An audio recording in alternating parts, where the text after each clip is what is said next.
Morning everybody, this is Simon. I'm back from Kona now, trying to adjust to the UK time, but one thing I've found since I got back is that quite a few people have got colds already, and it's only just the start of the winter training season, and there's nothing that's worse for disrupting your training than having a cold and missing a week.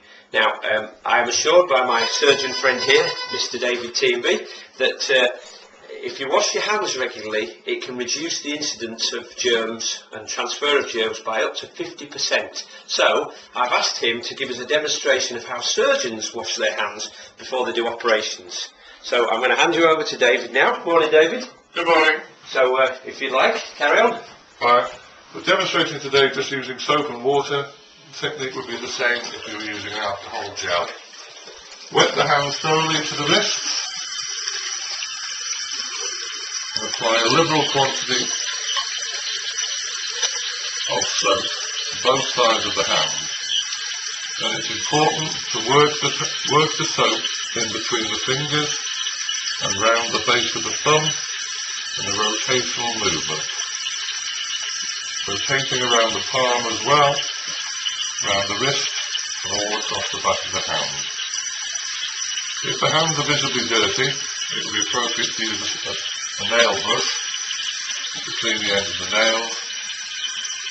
But just do this for 30 seconds, like I say, either with soap or with hand gel, and have the desired effect.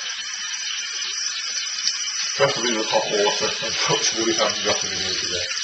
Yeah, probably. Well, okay, but preferably hot water. And then good dry off with the towel. With the towel. Yeah.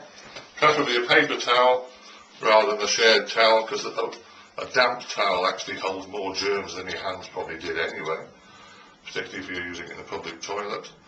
So either the blower hand drying or a paper towel. Certainly wouldn't use a cloth towel in a restaurant or something like that. Okay, so a couple of questions for you, David. We've got lots of instances throughout the day. You know, obviously when we go to the bathroom before you handle food and food preparation. But what about if you're in the sort of situation where you're meeting people a lot and you're shaking hands? I mean, do you avoid shaking hands and go for the sort of gangster type? So in my work we have to. We use the alcohol gel to clean the hands between each patient contact. In the extreme format on the wards, you're supposed to clean the hands between touching the patient, touching the casenet, touching the trolley, and moving to the next patient. So you can actually have to gel your hands about 3 times by the time you're in each bed. So that's quite a lot of hand washing per day. But I suppose if the alternative is catching a cold and transferring those germs on, then it's preferable. It's all right. The idea is to reduce the transference of germs. In my work, it's obviously much more serious than you catching a cold. Yeah. But yes, it's a good principle to start from. Okay, and other things then that obviously increase the transference of germs, things like touching your face regularly. Touching your face, touching your eyes, touching your nose, blowing your nose. You're supposed to clean your hands after that. Again, avoiding shared equipment like computer keyboards are supposed to be very dangerous. Public telephones. What's called the public telephone? Yeah, or I don't know what that is, yes. Or anything that's used by groups of people in the workplace or at home can be dangerous. Great. Well, thanks very much for that, David. Careful with those hands now. So there you go.